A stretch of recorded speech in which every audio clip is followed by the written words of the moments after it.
At one point during the design phase of the Nintendo 64, engineers at Nintendo were faced with a choice.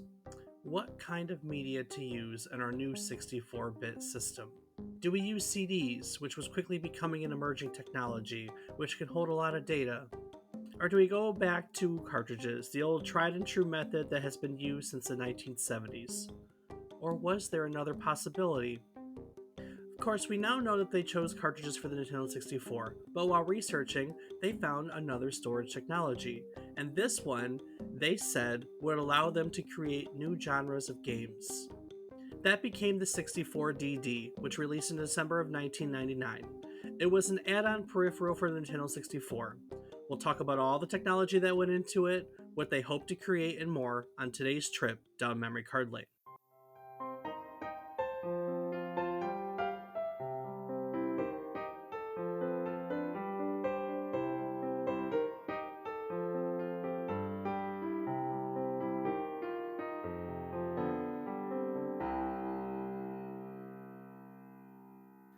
Good morning, good afternoon, and or good evening. I hope these words find you well. Hello and welcome to the 120th episode of our video game history podcast, A Trip Down Memory Card Lane. Each week, we tell you the story about one topic relevant to the current week in gaming history. It could be a game, a console, a person, a technology, just something that is relevant to the week in which this episode has been published. While doing so, we hope to teach you something new about the topic, what it took from the world as its inspiration, or what it gave back to the world as its legacy. This week, we are looking back at the Nintendo 64DD, a peripheral add on for the Nintendo 64 console. The Nintendo 64DD was released on December 13th, 1999, 23 years ago this week. I'm David Casson, and as always, I'm joined by my co host, who, with just a few words each week, is just as dynamic as the disk drive. He's my brother, Rob Casson. Rob, how do you do it? Well, Dave, sometimes you just need a little shock to get you refreshed, you know? Shocking. That was, Indeed. yeah, shocking. I gave you so many ups, and you're gonna take the shocking, the electricity way out. Okay, Well, I mean, naturally, there's a reason that I enjoy electronics so much because that little zap just makes you feel alive. it's a big zap sometimes. Indeed, and those are the ones that sometimes make you feel unalive. That they do. They definitely do. Oh my goodness, do they? What you playing? Well, Dave, this last week has seen a little bit of Rocket League, little bit of RuneScape, probably did some Warzone in there, I'm sure, some Tarkov, and finally finished Star Wars Knights of the Old Republic. I have to play that because we were scheduled to do an episode on it, and I've never played it, and I didn't finish it for the episode. So it's the only time we've ever changed an episode topic on the calendar is for that one. I think I did a canceled because I canceled the topic. I did canceled video games, like an episode on it instead. But I've still never gotten back to finishing KOTOR. Was it worth the run? I'm actually strongly considering doing an opposite side run of the game just to see the different ending. So Nice. yeah, I would definitely say that it was worth it if I'm considering a replay Very already. nice. Well, and hopefully they remake it and they do it justice too. So Indeed. But what about yourself, Dave? How's this week been for you in gaming way? Rocket League, Warzone. I- Did we do some Risk of Rain in there? Maybe not. I don't think it was this week now. Um, I'm playing Immortality. I think that's it though. Never heard of it. It's You ever heard of Her Story? I've heard of history. No, no, no. Anyways, it's they're like full motion video games where you manipulate clips to solve a mystery. And this one's where you like look at an actress's last three movies to find out what the heck happened to her. So Interesting. I mean, it Did is. did she become an actress? She did. Yes, she did. And then she wasn't an actress. I'm No. not going to give it away. I mean, it's pretty. It's each of the games has like a gimmick, or they don't. But this one's interesting. This one's fun. This one, when you learn what's going on, it's fun to scrub through the clips because the movie clips can change when you figure out what's going on and what you're looking for. And so, like, digging through all this footage and finding out how to get it to flip on you so you can learn the actual story is really cool, actually. Actually? Actually, it really is cool. Right on, Dave. So, we're learning about an add on today for the Nintendo 64 called the Nintendo 64 DD, which is the dynamic drive. So the Nintendo 64 was announced. We kind of talked a little bit about that recently. It was announced, I think, circa 1993, if I'm not mistaken. And it was Nintendo was partnering with a company called SGI. We learned a little bit about SGI last week when we talked, not last week, a few weeks ago when we talked about Donkey Kong Country. So they're in all these meetings with SGI, around that time, and it comes to the point in which that they have to figure out all the other pieces of the console because the SGI is the chip, your graphics chip, your processor, things like that. But you still have to figure out what in the heck am I going to put the games on? Now, everything up until this point was a cartridge. The NES, the SNES, the Game Boy, the Genesis, everything we talked about, the first system with the cartridge, the Fairchild Channel F, the Atari cartridges were the thing. But the mid 90s is roughly about when CDs were becoming a thing. Now, if you'll recall, this is the generation with Nintendo 64, is also the generation with the Sony PlayStation. Of course, Sony was going with a CD, and up until that point, we hadn't seen very many CD systems. We had seen what the Jaguar, the Sega CD, that maybe was it. 3DO, I think, was 95, so it would have been mixed in there. Point is, the CDs were just becoming a thing. So CDs were one of the things Nintendo was looking at. On the other hand, they had the cartridges, and then here in the middle, they kind of had the dynamic disk drive. So believe it or not, the Nintendo 64 DD was actually announced in 95 prior to the Nintendo 64 being released in 96. They kind of knew that they were going to do this before the system even came out. It is, for all simplicity's sake, a magnetic floppy disk drive that plugs into the Nintendo 64. Uh, Wow. yeah. It's kind of funny when you think about that we were at a time period where we were going, cartridges, CDs? Nah, floppy disks. Yeah. That's Now, to be fair, wow. it's more akin to a zip disk. Do you remember zip disks at all? I know what a zip file is. Never heard of a zip disk though, to be fair, to be So honest. zip disks were high capacity floppy disks. Basically, they were large, they were bulky, they were somewhere in between like a cartridge and a disk. They were kind of the thing for a little while before CDs just came and took everything over.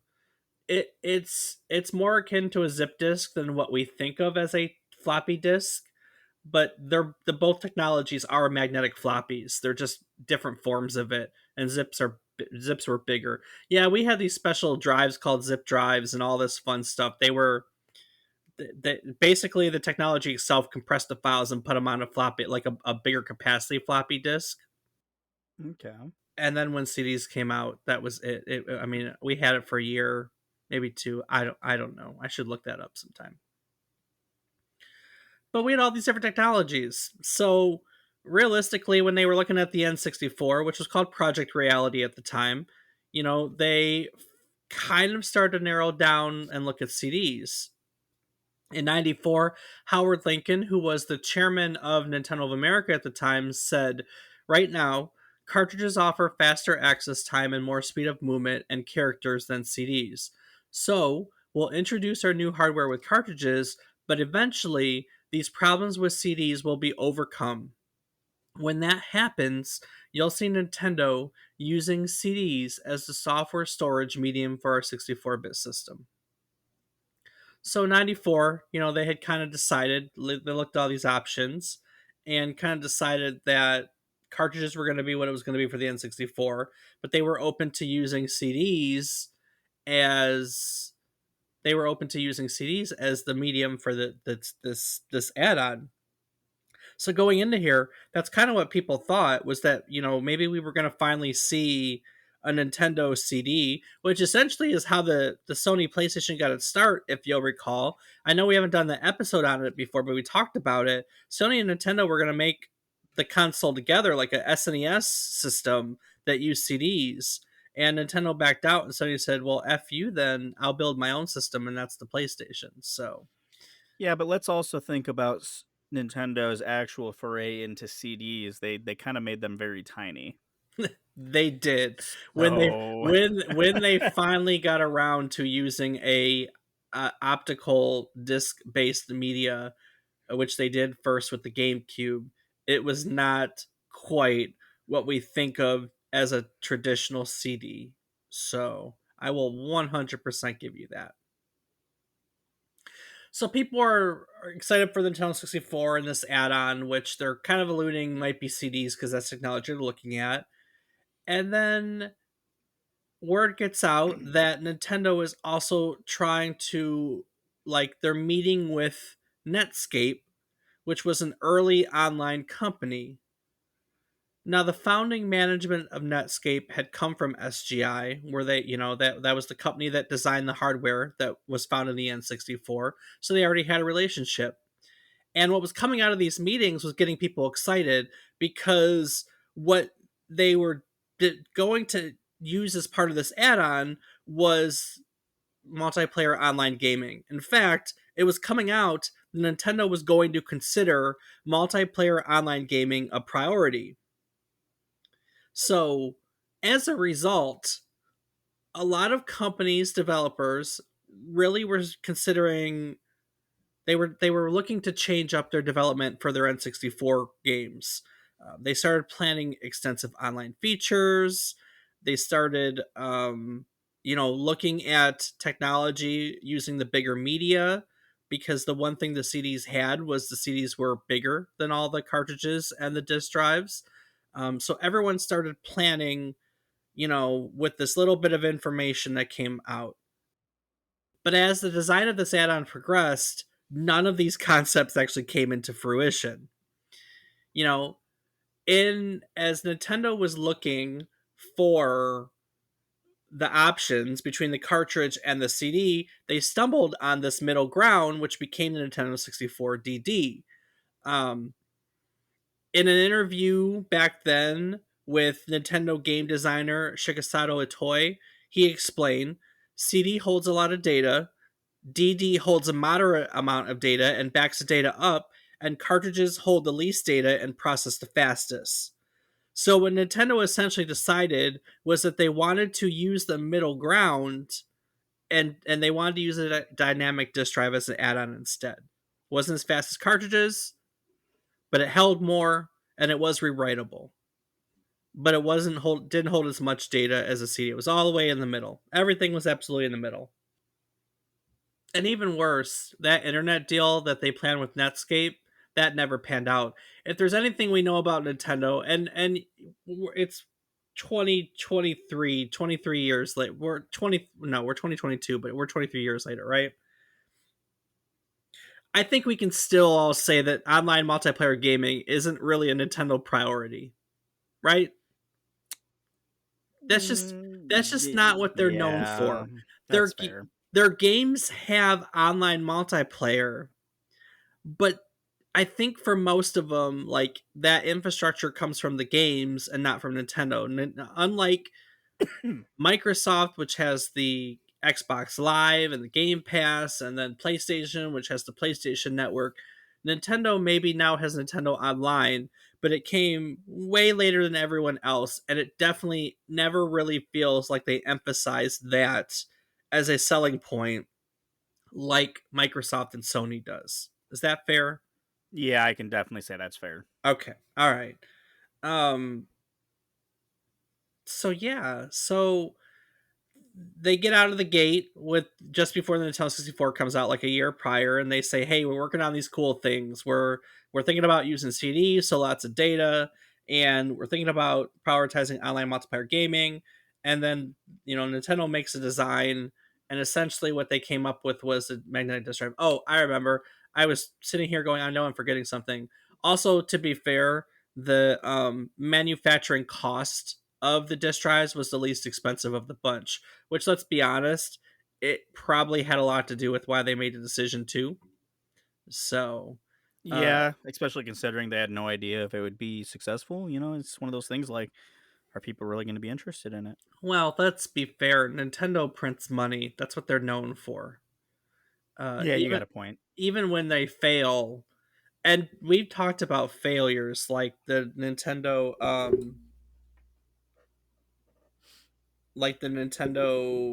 Virtual Boy, for instance. We did an episode on Virtual Boy before. Even when they fail, it's like a hiccup. We never talk about failure as Nintendo's going down. Nintendo always finds a way to print money. So, but that's Yeah, been that's pretty undeniable that's there. that's been their history, though. We talked about that from the beginning when they had the failed arcade Silent Scope, I think it was called. And what they decided to do with that? Well, they decided to ask someone to make a conversion for the cabinet. That conversion was Donkey Kong, and that ended up being one of the largest arcade cabinets of the golden age of arcades. That enabled Nintendo to make money, to print money hand over foot, which arguably funded the NES development. And now here we are. They seem to always find a way to turn lemons into lemonade, I guess. Um, Sure. Yeah, I mean, yeah. if you want to put it that way, I don't know. I think they do something cooler than that, but I guess like So a they lemon picked meringue pie. it's well they probably did, and then they charge $100 for it. So Damn straight. A Nintendo way. so it came out, right? They announced it to the world at a trade show in 1995. No information behind it, no specifications, no lineup, barely anything. One magazine, I think it was Edge magazine, wrote that they were told to be launched in late '97. Nintendo's internal development teams were working on sequels for Super Mario 64 and Zelda 64, neither of which had come out yet. Might I add, because they were 64 titles, and Nintendo 64 also hadn't come out yet. And then there were a few originals in there called Cabbage and Emperor of the Jungle, but really there was nothing. Very few details that were officially given out. Dude, cabbage is a banger. Cabbage is a banger. Hell yeah. You didn't see the leaked gameplay? No, no, no, no. What the Yeah, I don't hell? think there is any. I know. A 64 DD prototype was shown in a glass case, but it was obvious that it wasn't operational. And there was a makeshift demonstration of Zelda 64, which was said to be running from a disc. In case you're wondering what the hell is Zelda 64, it was eventually released as Ocarina of Time. And Zelda 64 was its project development title. Oh, yeah, okay. That makes more sense now. And then after the trade show, the 64 DD just became a problem. On May 30th, 1997, it was delayed and rescheduled to March of 1998 in Japan. Not even an inkling of when it was going to come over to the United States. More delays came later. June of 1998, Japan. Then finally, they said it would come even later in the United States. In April of 1999, it was delayed till June of 1999. In August of 1999, they said December of 1999.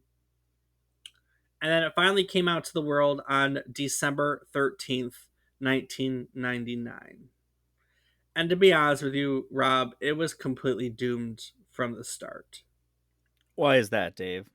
Well, I mean, let's be honest. It had been delayed so much that people just didn't have faith in it. I think one magazine I read called it the vaporware of all vaporware.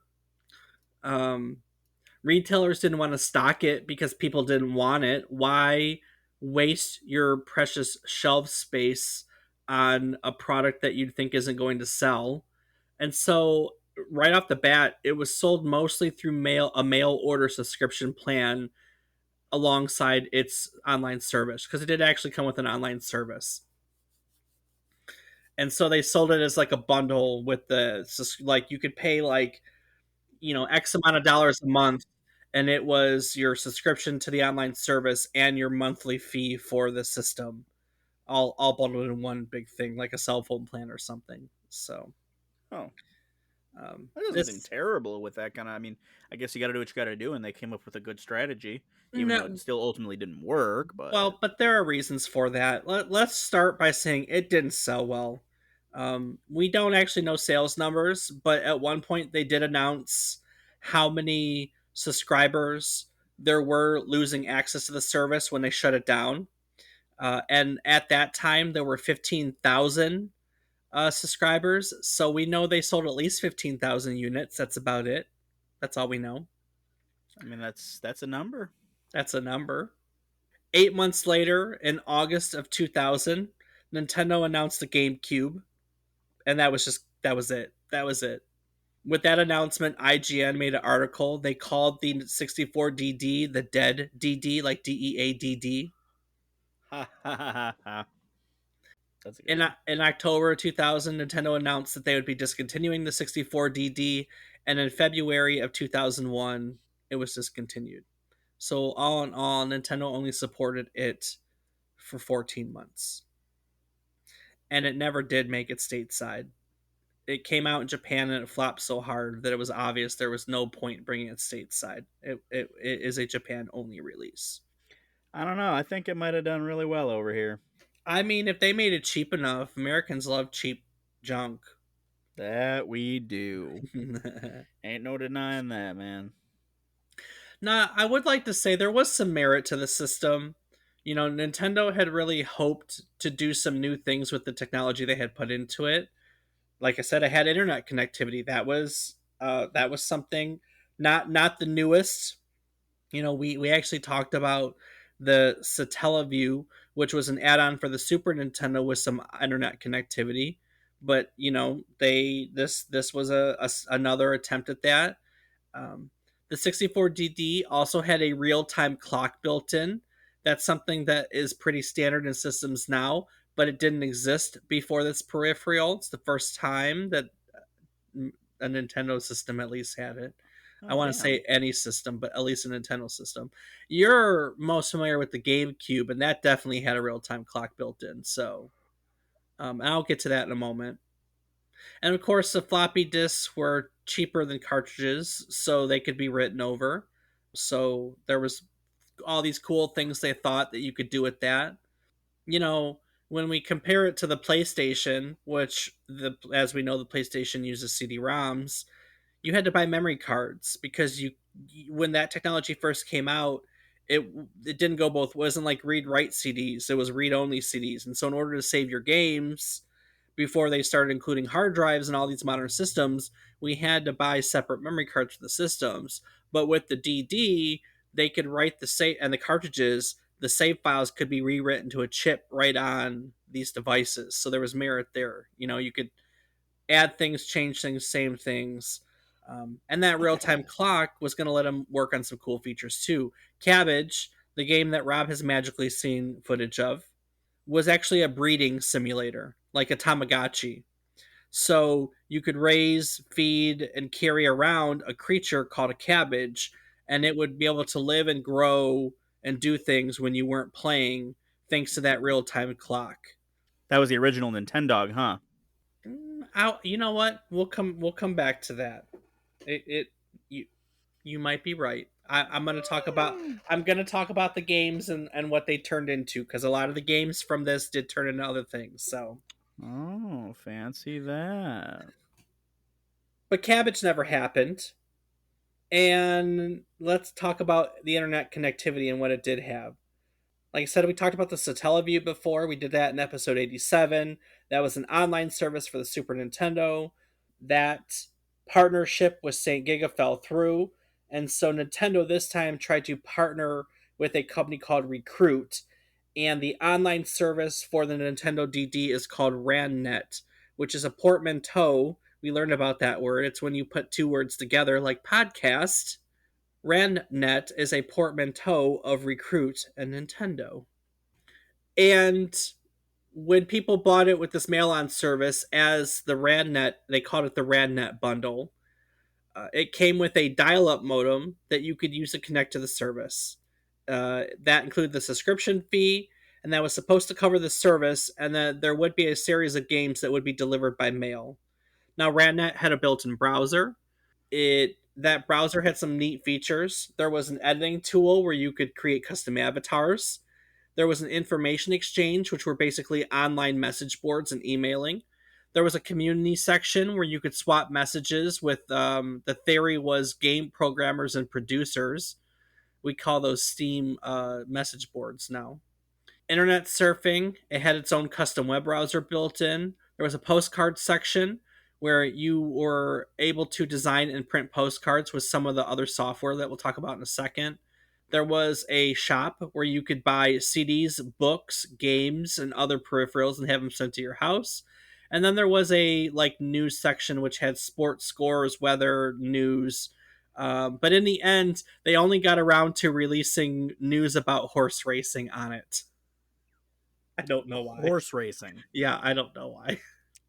That it must have been very popular. Well, and then they had other things planned. They were going to put a section called the beta section, which was going to be all demos.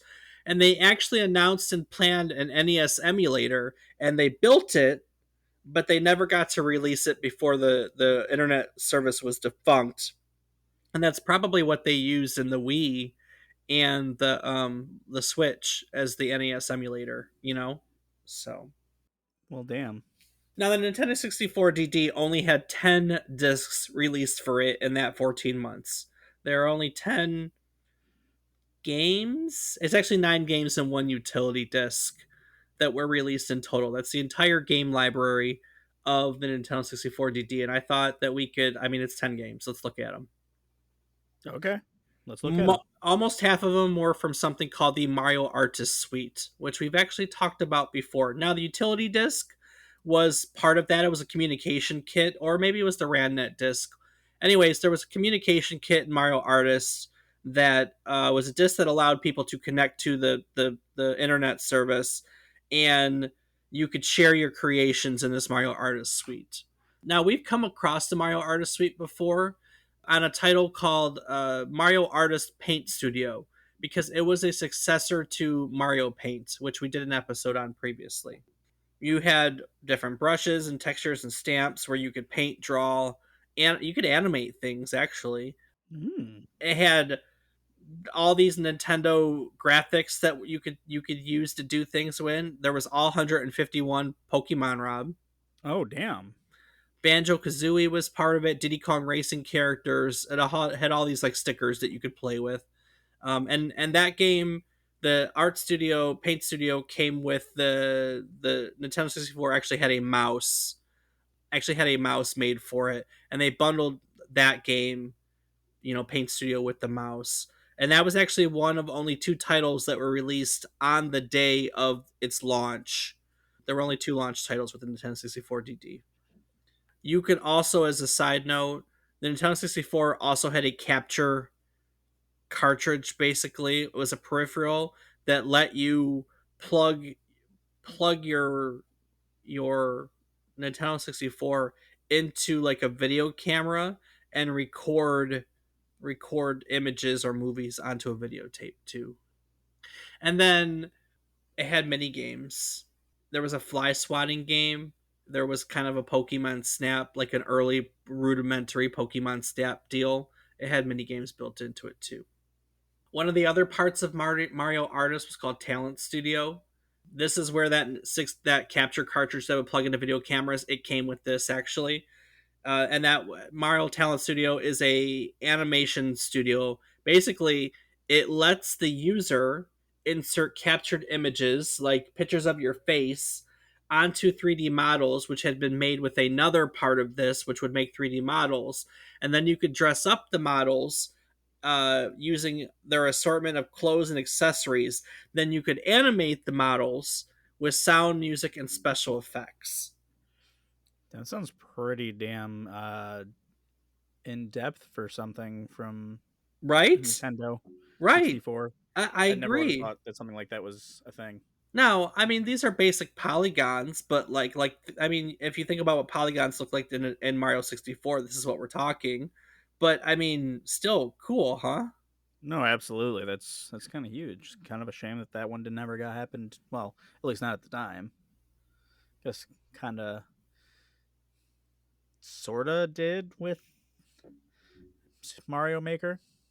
So, according to an interview with Shigeru Miyamoto, who we know, Talent Studio became a GameCube prototype called Stage Debut, and Stage Debut used the Game Boy Advance's Game Eye camera, and it linked to the GameCube via a cable, and it would let people map self portraits of players onto their character models. Now, that feature at one point was actually publicly demonstrated with models of Miyamoto and Satoru Iwata, who eventually became the president of Nintendo. But Stage Debut was also never released. However, its character design features that were put into Stage Debut became the character design features that became the Me channel, and the features of games that featured the Me, like Wii Sports, tennis, etc., etc., etc. So, I had a feeling it was the Mii's. yep. So Talent Studio became the Mii's. Now the 3D models could be made with one of the other Mario artists called Polygon Studio. Polygon Studio was simply a 3D computer graphics editor that let you make polygon images. It had some mini games in it.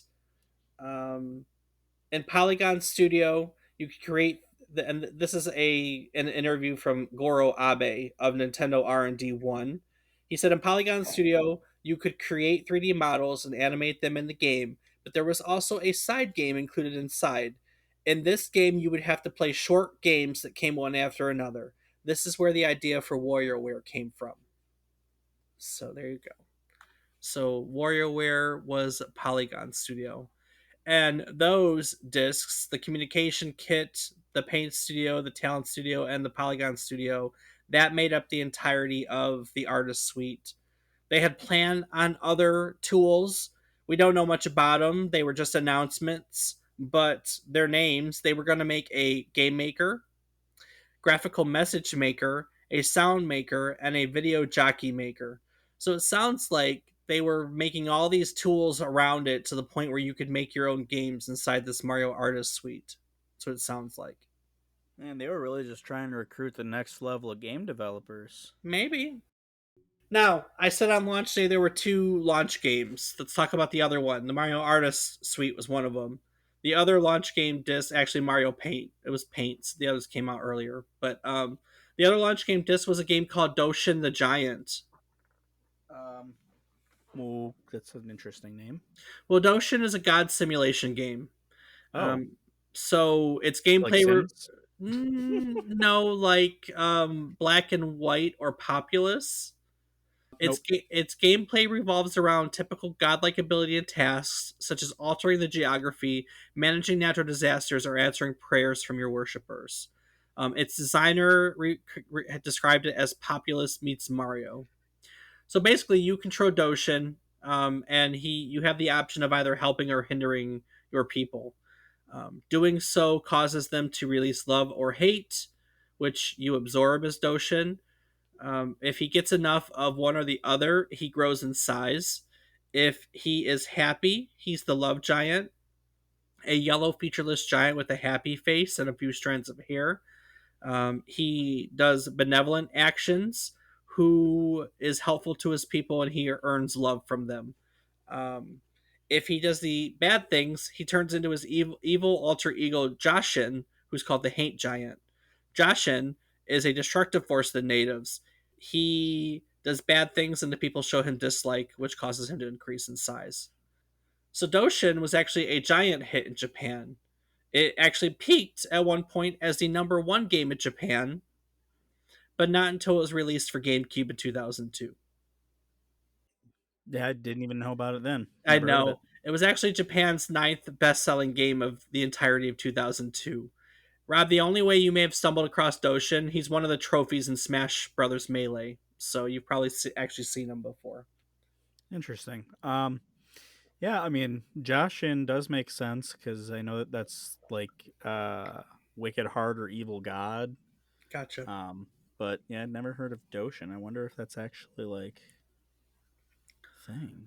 While one of the discs that of the 10 was actually an expansion disc for this game, and I don't get these translations sometimes, but the title of the expansion roughly translates to Tinkling Toddler Liberation Front exclamation mark assemble exclamation mark. That's a perfect game title, especially with the exclamation point. Tinkling Toddler Liberation Front assemble. That's like the off-brand Avengers. That's see Brand Adventures, Tinkling Toddler Liberation Front, TTLF. We should start a clan that's TTLF. Oh man. In TTLF, Doshin is in prison and a child gets pulled into his world of dreams where he can tinkle 2D hearts on people and the giant. And I guess what this does is it causes, like, the whole goal of it is to cause Doshin to grow larger than his prison cage and burst free. By tinkling on people. Tinkle, it may be a weird translation. You know, I try Wikipedia and translating pages and stuff, and it translates to tinkle. I didn't see gameplay, so I'm not sure. Like, we think of tinkling as urinating. I'm not sure if that's literally what it is, but I mean, I'd like to think so. I would imagine so. So the Nintendo 64 DD, Rob, had one other building game in its library, Oh yeah, what game is that, Dave? SimCity 64, Ooh. which is really obscure because it was never released anywhere but here on the Nintendo 64 DD. And fun little fact, it was actually developed by Hell Laboratories. We've Oh, Yeah, we've heard of them before. We've done episodes and talked about Hell. They created Kirby. We did it. We learned about them for the Earthbound series and the Super Smash Brothers series. And they also made a few weird entries in the Pokemon franchise, like they're responsible for Pokemon Snap. So I think we learned about them in detail when we did Earthbound. So check that episode out. yeah, I forget if it was that or Smash Bros. One of the Yeah. two. Now this game features, I think, yeah. Anyways, this game features elements from the Super Nintendo SimCity, so we pretty much think it was intended to be a sequel. But it also boasts some cool features that weren't found in other SimCities at the time. For instance, you could view your city at night. That didn't happen for quite a like. I think SimCity 4 might have been the first time that happened because at the time the PC was SimCity 3000. That definitely wasn't a SimCity 3000 feature. You could also roam your city, like walking through it as a pedestrian, and the roads had cars and other pedestrians. That is another feature that came later on in the series. So it was pretty cool. Um, they were actually also working on a 64 DD version of Simcopter, but they never decided not to finish it, and they integrated its elements into this game instead. Um, One of the other titles in the library was Japan Pro Gold Tour 64. Um, it came like a month, maybe two, before the 64 DD was discontinued. So it didn't have a lot of time at shelves. They didn't make a lot of copies. That makes it a collector's item. It's rare. Copies of it go online regularly for over $3,000. That's what the article I read said. Let's see what they go on eBay right now for. I was gonna say that's all fine and dandy, Dave. But what's the game about? Oh, it's just a golf game. That's about Oh, it. I kind of had a feeling. You said Pro Gold or is it Pro Golf Tour? Pro golf. Oh, the Pro Golf Tour. That makes a lot more sense than the Pro Gold Tour. And actually, it doesn't. have any copies listed online when I just search for. Oh, let's search for golf. I mistyped. That's why I mistyped and I misread. I'm not perfect, I promise. Pro Golf Tour. One copy online right now. Holy $5,260.74. shit. I expected it to be like $100. All honesty, I expected no one to give a crap and it not to be anything. It That is impressive. also, the last disc that came out for it, not the last disc was Pro Golf Tour, but the last one we're going to talk about, they actually released an expansion for F Zero X, and it was only Ooh. released for the 64DD. It had 12 new tracks, it had a machine creator, a course editor, and new soundtracks. You could also create your own custom cup, and the course editor was actually kind of cool. You could add half pipe cylinders, flip zones, and then you could run your own courses and make your own cups with it. So it was kind of cool. That does sound pretty damn awesome. But yeah, it only. I mean, F Zero X, of course, was a Nintendo 64 title, but this expansion was only Nintendo 64 DD. Yeah. Now, there were a lot of other games that were announced or planned for the Nintendo 64 DD, um, but most of them were taken elsewhere. Like for instance, there was going to be a Diablo for this system, and they just flat out canceled a port of it. Um, and I'll go through some of them. Derby Stallion 64 was planned for the Nintendo 64 DD. It was eventually released as a plain cartridge game. Is that just like horse racing? Yes. Hmm. Dragon Warrior 7 was planned for the Nintendo 64 DD. When it was canceled, they ported it and only released it on the Sony PlayStation. Far East of Eden Oriental Blue was turned into a Game Boy Advance game of the same name. Kirby 64, The Crystal Shards, only released remade as a cartridge. Mario Party 2, originally a 64 DD game, re-released as a cartridge. Mother 3 or Earthbound 64 never came over to stateside. Canceled.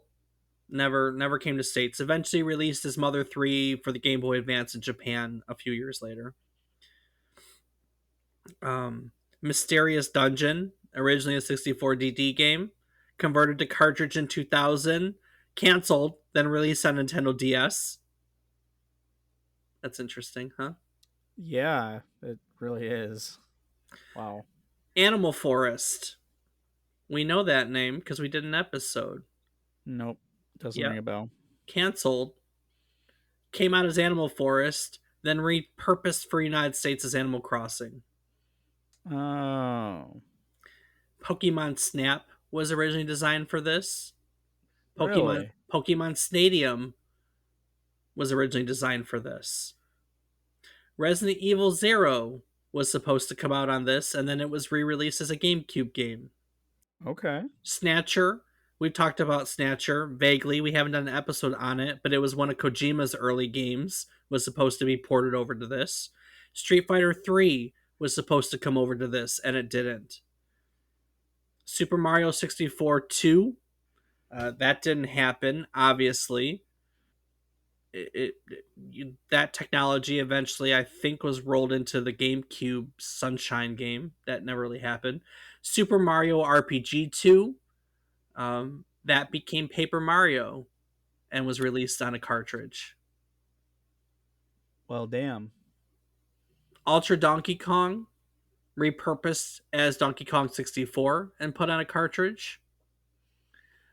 Ura Zelda, canceled, then released for the GameCube as Zelda's Master Quest. Nope, not familiar with that one. Master Quest? Yeah, no. That's that's the one where it's an Ocarina of Time. Like it uses the same engine and plot of Ocarina of Time, but there's increased difficulty and the dungeons and puzzles were different.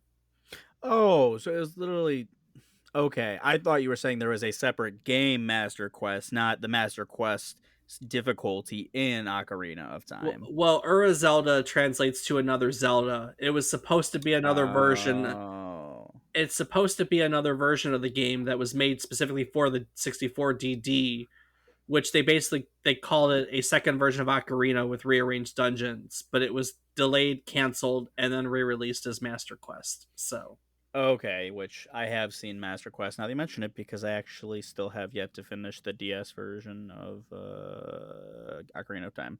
well, they announced, yeah, they announced I've had Kiefer's game since he graduated, so 5 years now. Still holding on to it. I bring it every time I hang out with him. hey, at least you still have it. Oh, of course, man. That game's a classic. I would never let anything happen to it. Yoshi's Island 64 was re-released on cartridge as Yoshi's Story. Zelda 64, the demo that was running on a disc when they announced it, of course, we already said became Ocarina of Time. And they also had announced a game next to it called Zelda Gaiden, which was repurposed as Majora's Mask. There were a lot of games, more than 60, that were supposed to be released on the 64DD, but they weren't because it failed. And then people ported them over to, if it didn't come out on 64, some of these games ended up on GameCube, PlayStation, Dreamcast, the PS2. I mean, no joke. Some of them ended up on PS2 or the Xbox. There are games that were delayed long enough that they eventually ended up on the Xbox. So all over the place, a whole bunch of stuff here. All the fancy features in the 64DD were used to plan games, and like I had said before, Nintendo wanted to create new games, new genre of games. They came out and they said Nintendo 64DD is going to let us create new genre of games. These, of course, weren't used in the DD because a lot of these games were canceled. But they eventually made it in other games, all these fancy features. We had already talked about the few in the Mario Artist game. The polygon mapping tool. The polygon mapping tool found in the Talent Studio were repurposed as the Mii designer. And the mini games found in the actual Polygon Studio became the idea for WarioWare. The concept of Animal Crossing originated with the 64DD's rewritable storage and the real time clock. The real time clock is one of the main things for Animal Crossing, right? It grows, your island grows in real time. We know that that's still a feature of the series. I Um, mean, you mean items on the island grow in real time, right? Not like the island doesn't get bigger. no, but the game plays in real time. Yeah. Yeah, Yeah, I mean, yeah, a lot of yeah. the games really do. I mean, I guess I no, when I think about it, Pokemon I can't really say does. They have time-based events, but it doesn't really matter like real time. Well, And, unless the new ones do. I haven't played the new ones, so I can't really speak for them. Animal Crossing was one of the earliest games I can remember that happening. I when Animal Crossing came to the GameCube, wasn't it the GameCube? Mhm. When Animal Crossing came to, yes, because they wanted to make it for the 64DD. It failed. They adapted it to the Nintendo 64 as Animal Forest, and then they redid it with cuter aesthetics and released it to the world on the GameCube as Animal Crossing. We talked episode 55. That's when we covered it. Go back and check out its history, ladies and gents. When Animal Crossing came out, the fact that I had to wait to do things, and the fact that it did special events on holidays. I remember the first time learning about that. It blew my mind because there had never really been a game that when you logged on Christmas, the game said "Merry Christmas" and you got special things for Christmas. I don't remember that happening before that. Yeah. So, I don't know. and Rob, turns out you were right. Cabbage, the canceled breeding game, became Nintendogs. Damn straight it did. Yes, it did. So the Nintendo 64 DD might have failed, but it spawned lots of other games and ideas that have gone on to be very successful. It all this technology trickled down into staples of Nintendo, into WarioWare, into Animal Crossing, into the Wii. Um, Wii design concepts. You know, the Nintendo 64 DD may have been a failure, but it laid the groundwork. It was basically an experimental platform in which they got all this out of their system and then they refined it to better things that we know and love later on. You know what I mean?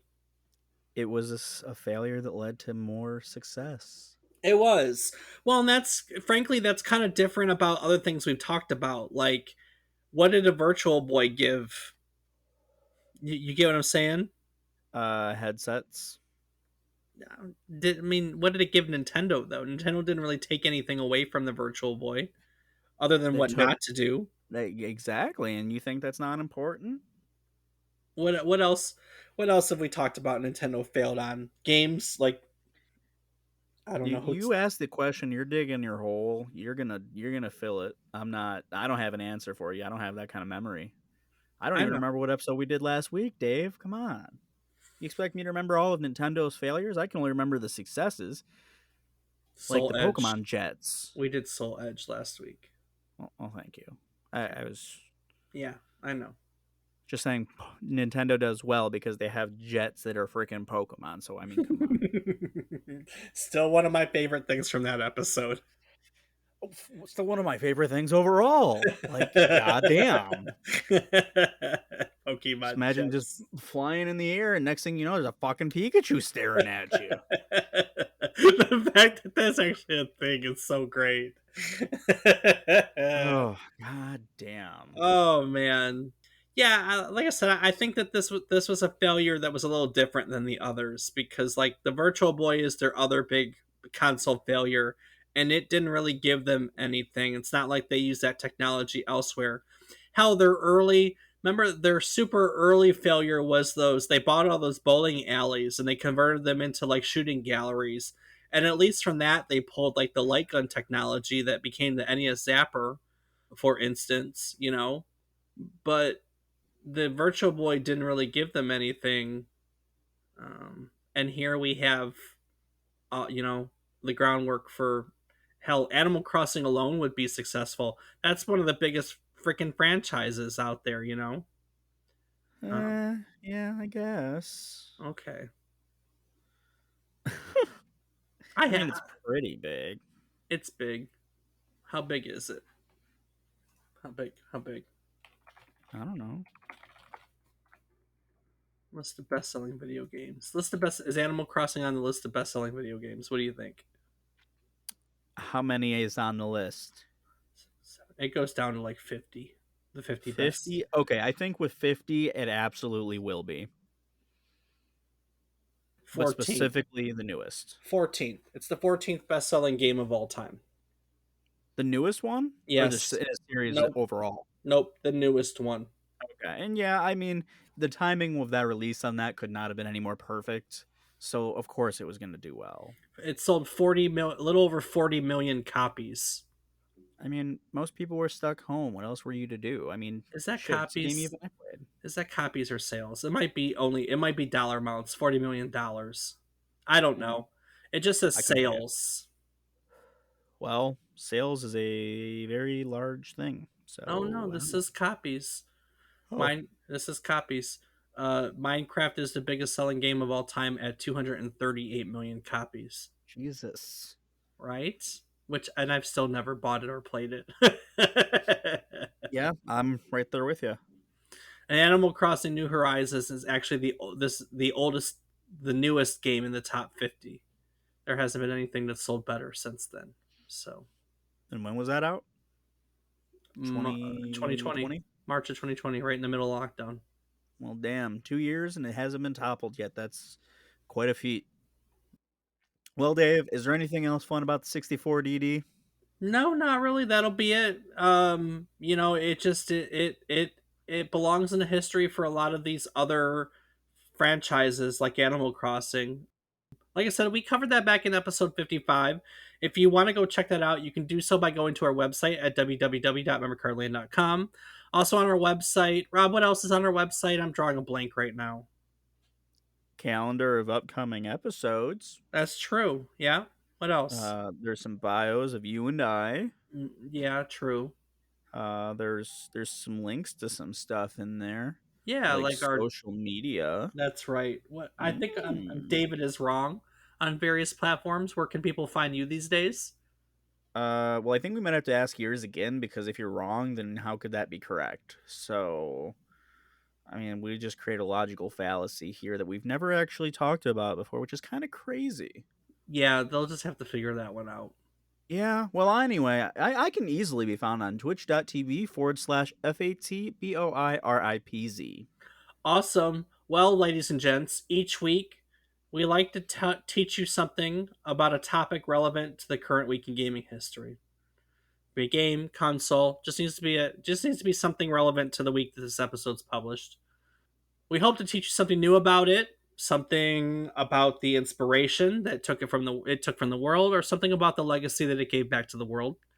One of the coolest things about getting to do this week in and week out is that we learn things too. So, as part of our acknowledgement of that, we like to. This is our recap. We like to share with you. So, Rob, what did you learn today?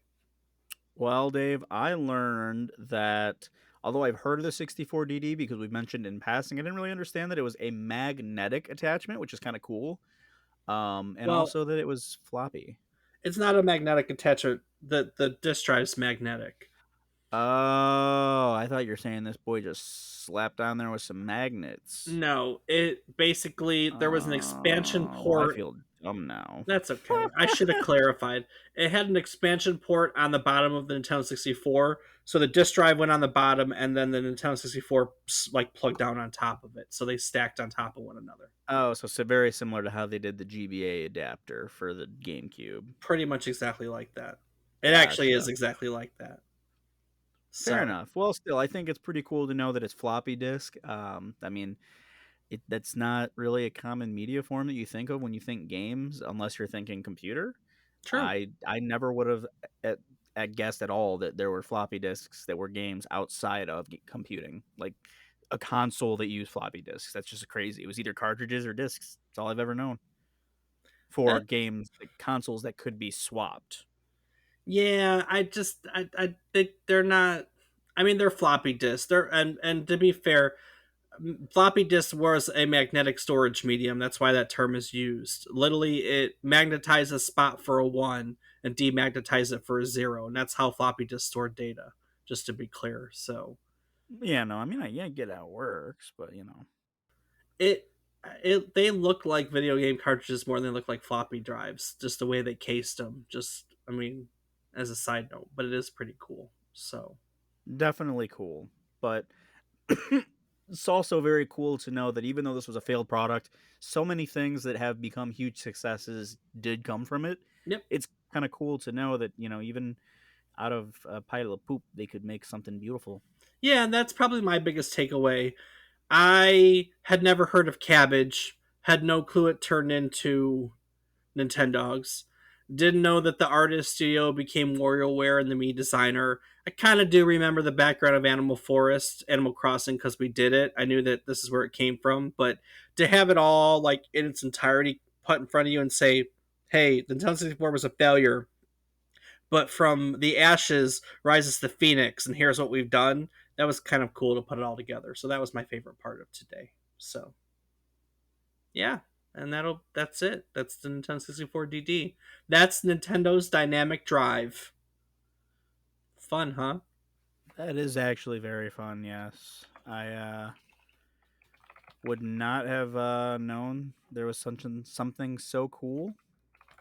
And definitely, would be one of those things that maybe you get to see in a museum or something, but it's pretty dope. Pretty damn dope, Dave.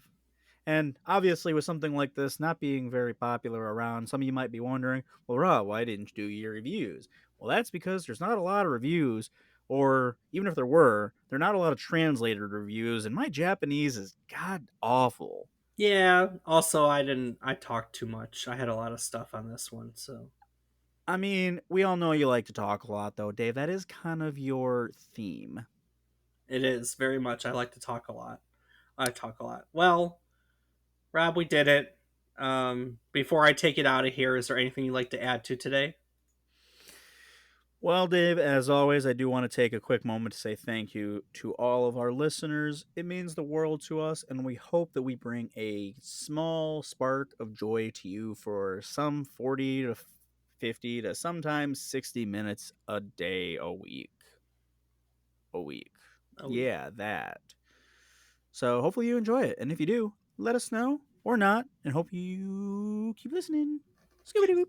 True statement. All right, on to next week. Rob, I'm kind of excited for next week. It's been something I've wanted to talk about for a while. It's one of my favorite franchises, something I'm very fond of and remember fondly as a kid, and we've just never gotten to touch base on it yet. Well, why don't you tell us what it is then, Dave? Rob, we're looking at Final Fantasy next week. Ooh, Isn't that cool? exciting. Final Hell yeah, it Fantasy, is. it turns like 35. Isn't that Damn. nuts? Yeah, it's got you beat. Thanks, but no. Ha ha ha, gotcha. Damn it. um, yeah, released in what, December 18th, 1987. Next week we're going to be celebrating 35 years of Final Fantasy. I'm excited. So join us again next week as we fight the fantasy on another trip down memory card lane. Do the thing. Scooby Doo bop bop bop da boo da.